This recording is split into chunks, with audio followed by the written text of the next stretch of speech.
Hello everyone, কেমন আছো তোমরা সবাই? এখন বাজে রাত 10টা। এখন পিসি ফোন করে মাকে রান্না পুজো নিমন্ত্রণ করছে।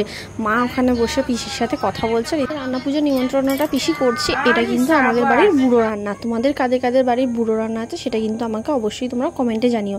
পরের দিন সকালে দেখো আমার কাছে চলে এসেছে আমার সেই পুঁতির কাজ। আমি যে পুঁতির কাজ তোমাদের আগের একটা ভিডিওতে দেখিয়েছিলাম, এই পুঁতির কাজটা একটু অন্যরকম। এটা একটু অন্য রকমের পুঁতি আর অন্য রকমের জিনিসপত্র দেওয়া আছে। এই যে এই প্যাকেটটা দেখো, এই প্যাকেটে করে এই যে সাদা পুঁতিগুলো দেখছো, এই পুঁতিগুলো দিয়েই আমাকে এই মালাটা করতে হচ্ছে। এটা ঠিক মালা না, এটা অ্যাকচুয়ালি কোমর বিছে জামাতে লাগানো হয়। এটাই আমার কাছে করতে হবে। এই কাজগুলোই এসছে, এটাই বসে বসে সকাল থেকে করছিলাম। সকালবেলা ঘুম থেকে উঠে সমস্ত কাজকর্ম সেরে তারপরেই এগুলো নিয়ে বসেছি। আর এদিকে দেখো মা আজকে সকালবেলা না, ঠিক ভোরবেলা মা আর বাবা মিলে হাটে গিয়ে এই শাড়িগুলো কিনে নিয়েছে। এই শাড়িগুলো আমি তোমাদের পরে দেখাবো। এদিকে দেখো আমার বরকে এদিকে কীভাবে পরে পরে ঘুমাচ্ছে এই এত বেলাতে।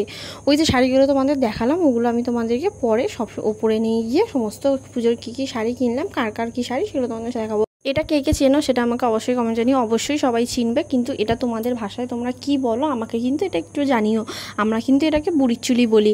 আর এটা আমাদের এটা খেতেও কিন্তু দারুণ। এটা একটুখানি মুখে দিলে না, এত বড় খেতে ঠিকই, কিন্তু মুখে দেওয়ার পরে এটা জিনিসটা পুরো একদম নরম হয়ে তাতে আটকে যায়। এতটাই মিষ্টি যেটা বেশি খাওয়া যায় না। কিন্তু এই খেয়ে তো আর শুধু পেট ভরবে না, তাই আমি চলে গেলাম ভাত খেয়ে ওপরে। তোমাদেরকে ওই যে বললাম শাড়িগুলো দেখাবো, এখনই দেখাবো।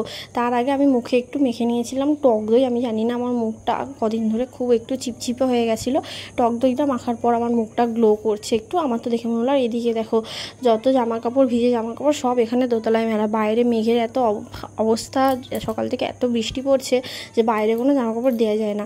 এই যে এই শাড়িগুলোই আজকে সকালবেলা মা গিয়ে হাট থেকে কিনে নিয়ে এসছে। তবে এই সব শাড়ি না, কিছু শাড়ি আমার বিয়ের পাওয়া, যেগুলো আমি নতুন শাড়ি একবারও ভাঙিনি। যেহেতু আমার বিয়ের মাত্র 4 মাস হয়েছে, সেহেতু এই শাড়িগুলো পুজোতেই পরে ফেলবে। এই যে শার্টটা দেখছো, এটা শার্ট না, অ্যাকচুয়ালি এটা টি শার্ট। এই যে টি শার্টটা দেখছো, এটা আমার ভাইয়ের।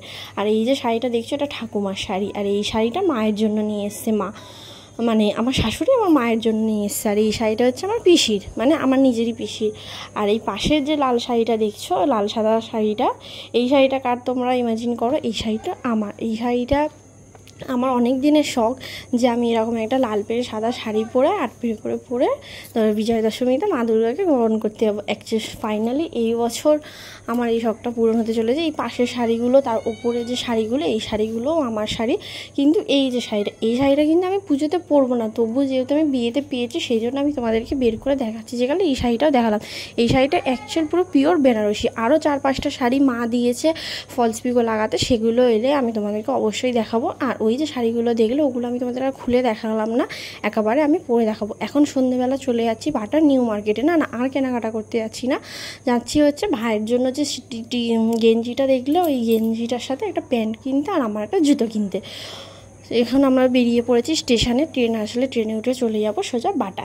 তার আগে আমার বরের দেখো হাতে বেল্ট নিয়ে ঘুরছে। ওর বেল্টটার এটা একটু লুজ হয়ে গেছে, ওই জন্য বেল্ট নিয়ে ঘুরছে। তারপর আমরা ফাইনালি চলে এসেছি এখানে বাটা নিউ মার্কেটে। আমি আর ট্রেনে ওঠার ভিডিও তোমাদের সাথে শেয়ার করিনি, কারণ আজকাল যা রাস্তাঘাটের অবস্থা, কে কখন হাত থেকে ফোনটা নিয়ে চলে যায়, ওই জন্য আর ট্রেনের মধ্যে কোনো ভিডিও করিনি। একেবারে আমরা বাটা নিউ মার্কেটে ঢুকে একেবারে নতুন জুতো পরে সেটা আমি তোমাদের সাথে শেয়ার করছি। আর বাটা নিউ মার্কেটের বাইরে এত জল জমেছে না, যে কি বলবো, হাঁটু অবধি জল। ওই জল পেরিয়ে আসতে গিয়ে আমি যে জুতোটা পরে এসেছি সেটা ছিঁড়েই গেল ফাইনালি। তো এখানে এসে অনেক খুঁজে খাজে জুতোর মার্কেট থেকে একটা জুতো বেশি কিনেই নিলাম। তারপর এখানে আমার ভাইয়ের জন্য অনেক খোঁজাখুঁজি করে, অনেক ছেলেদের দোকান খোঁজাখুঁজি করে একটা প্যান্ট ওরা চুজ করছিল। আর আমি দেখো এখানে দাঁড়িয়ে পেয়ারা গাছের ভিডিও করছি। এই পেয়ারা গাছটাতে কত ছোটো ছোটো পেয়ারা হয়ে আছে যে কি বলবো। এখন আমরা কেনাকাটা প্রায় শেষ, এখন আমরা দিচ্ছি বাড়ির দিকে। এখন পেয়ে গেছে ভীষণ খিদে, কী করবো, বেরিয়ে এই এদিক ওদিক দেখছি কোথায় খাওয়ার দোকান আছে। আমরা কিন্তু নিচে নেমেই খাওয়ার দোকান দেখেছি, কিন্তু আমাদের ঠিক খাওয়ারগুলো না পছন্দ হলো না। আমরা দেখে তারপরে সেই যে মনে আছে ফার্স্ট স্টেশনে আমরা বেল্টের দোকান দেখছিলাম, এখানে আসার পর আমার বর আবার সেই বেল্টের দোকানে দেখে দাঁড়িয়ে পড়ছে, কারণ ওখান থেকেও কেনে নি স্টেশন থেকে একদম বাটার নিউ মার্কেটে এসেই ও দেখলো। আমরা এখন এখানে মার্কেট থেকে বেরিয়ে গেছি, বেরিয়ে এখন দেখছি কোথায় কি খাওয়ার পাওয়া যায়, কি খাওয়া যায়। ওই দেখো ওই যে দূরে দেখতে পাচ্ছ বাটার রিভার সাইড, ও আমরা এখন হাঁটতে হাঁটতে যাচ্ছি ওদিকেই। আমরা যে কতগুলো খাওয়ার দোকানে ঢুকলাম আর বেরোলাম তার নেই ঠিক। এদিকে আমার পেয়ে গেছে ভীষণ জোরে খিদে, কখন খাবো কী খাবো ভগবান জানে, কিন্তু আমরা এখনও খাওয়ার তল্লাশি করছি। এই দোকানে এসে দেখছি অলরেডি সমস্ত খাওয়া শেষ।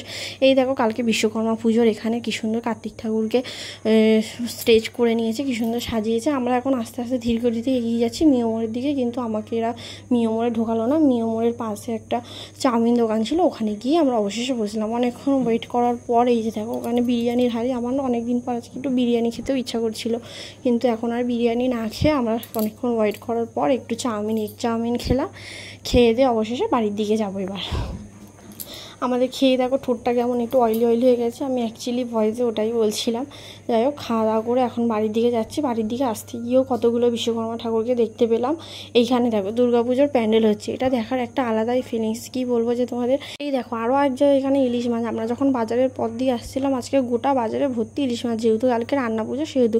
আমরা এখানে স্টেশনে চলে এসেছি, বসে আমার না খুব গাটা চাউমিনটা খেয়ে গাটা খুব গোলাচ্ছিল, বসে কী খাওয়া যায় ভাবছিলাম। তারপরেই দেখলাম এটা কাকু এখানে বাদামের চাট বানাচ্ছে। আমরা তো এটা খেয়ে বাড়ি যাই, কিন্তু আজকে সারাদিনের ব্লগ তোমাদের কেমন লাগলো সেটা আমাকে অবশ্যই কমেন্টে জানিও। ভিডিওটা যদি ভালো লাগে এটা লাইক করে দিই, আমার চ্যানেল সাবস্ক্রাইব করে দিও।